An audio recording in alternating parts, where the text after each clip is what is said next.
To go back a little bit, my education was in business and economics. Then I went to manage an organic food company in England, and through managing that organic food company I came across lots of kind of weird and wonderful people like beekeepers and salad growers and environmentalists of all different sorts, and it put me in touch with a lot of the big issues in the world today, like sweatshop labour, factory farming, ecological destruction. Actually, there was one point when I came out of an office in the supermarket I worked in, organic supermarket, and I noticed everything around me was plastic. Like every single aisle was plastic, and this was in an organic food company. So I realised at that point that actually the problem was much bigger in terms of sustainability and how we live. And so it was at that moment when I decided to give up money. I felt that money was something that disconnected us from the consequences of our actions. So it allows us to have a wide degree of separation between the consumer and the producer. And in that wide degree of separation, a lot of crap things happen, you know. Yeah. I always explain, if you had to get your clothes from a factory, like from a sweatshop factory, where a child is working on the military presence, you probably wouldn't buy your clothes from there. Yeah. But because we're separated, we buy them from a shop, then it's no problem to us. So it was that realization that we need to reconnect with what we consume to become producers and consumers that led me to give up money. My primary motivation in giving up money, at least at the start, was the ecological element. So because money separates us from what we consume,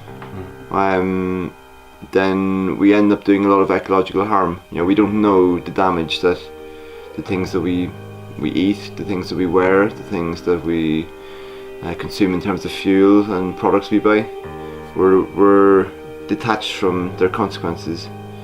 So I felt that until I personally reconnect and understand the realities of what happens in the process of meeting my own personal needs, then I would be personally complicit in the widespread kind of ecological destruction that I was seeing around me.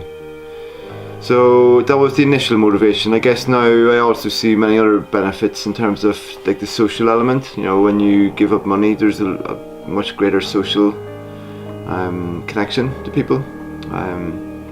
You form much stronger relationships because you are reliant on those people to survive. Today we're just reliant on money. If you have enough money, you can behave as badly as you want. You can just go to the supermarket, buy some food. Where if you don't have money, it changes your behaviour. If people don't like you, then you don't survive.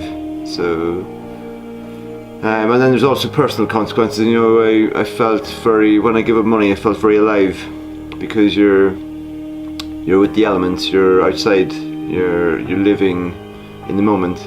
Yeah. You know, money allows us to kind of, in some ways, to time travel. You know, you can have 10 grand in the bank and live off that. Where if you've no money, you're just living in the moment. You have to take each day as it comes. You can't stock up loads of food for a year. You know, you have to take it one day at a time. Yeah. So it's very good for staying in the moment. So the initial motivations are slightly different to what motivates me now. You know, what motivates me now is that feeling of being alive, the feeling of being out with nature and living in the kind of web of life.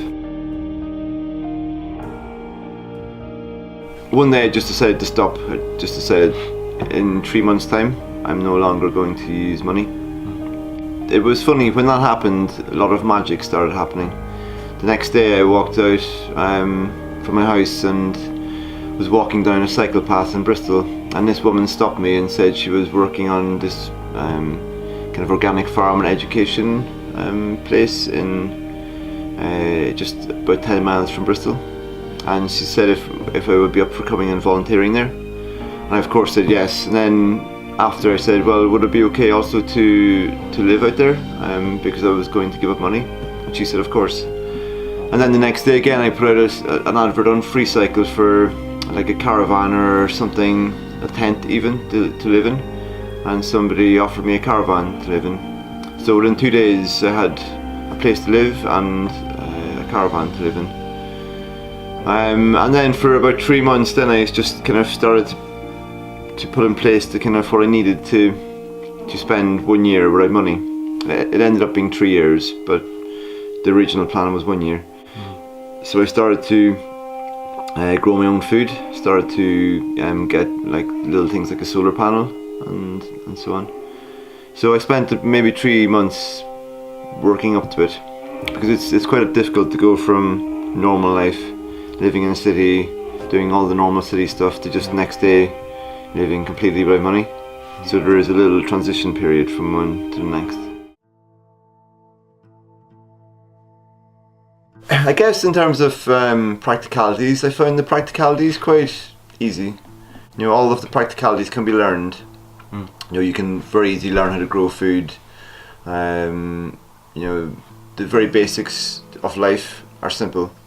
What I found quite difficult at the start was the insecurity of not having money. You know, like I had given up bank accounts, I'd given away everything I owned, bar a few basic essentials.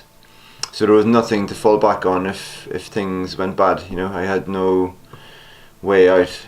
But what I found was that maybe after 2 or 3 months, that I really developed a trust, a trust in myself first, but also a trust in the world around me.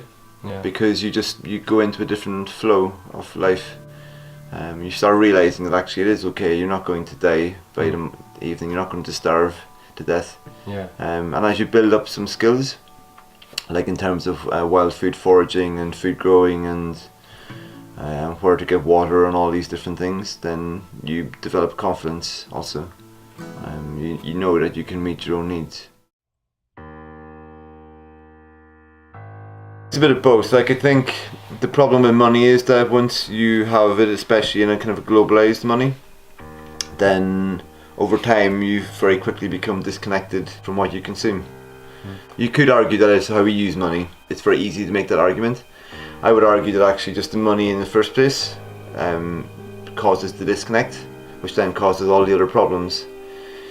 So yeah, of course we could use money better. You know, you could put your money into a better bank, so it's not funding wars and fossil fuel extraction and so on. You could buy things that are organic. You could spend your money in ways that are better for both people and the planet. But I think ultimately, because it has separated us from those things in the first place, then the consequences we're seeing now, like human and ecological atrocities that we're complicit in, they're almost inevitable, because most people have no idea like the consequences of what they're buying are, you know. Like, you can hear about these things, but until you actually look at a child's eyes as they're working in a factory, or until you actually see a clear cut in a forest, or until you see like an oil spill, it doesn't really hit you in the heart enough. You know, you're not really feeling it in here, and therefore nothing changes, you know. Because we don't really work in our heads. Like, we can understand something is a problem, but most people aren't affected so much by the head. They're affected when they see something in the heart, or see it in, you know, the look of something in the eye. That's a lot more powerful for people. Money stops us from having that connection to the consequences. So I would say a bit of both. I'd say money itself is a problem. If you're going to use money, then it's better to use it better, you know. Support your local farmer, be aware of where your clothes are coming from, you know. Try to not use fossil fuels as much as possible. Those are things that we can all do, but ultimately I think we need to be moving back towards using less and less of it in the first place. Now I use money very minimally. You know, I live on a fraction of what people consider to be the poverty line in the country. But I do use some. But since that, I've given up using technology. When I mean technology, I just mean what we currently conceive of as tech. You know, so I live without electricity and cars and gas and the main kind of contributors to kind of the ecological problems we're experiencing today.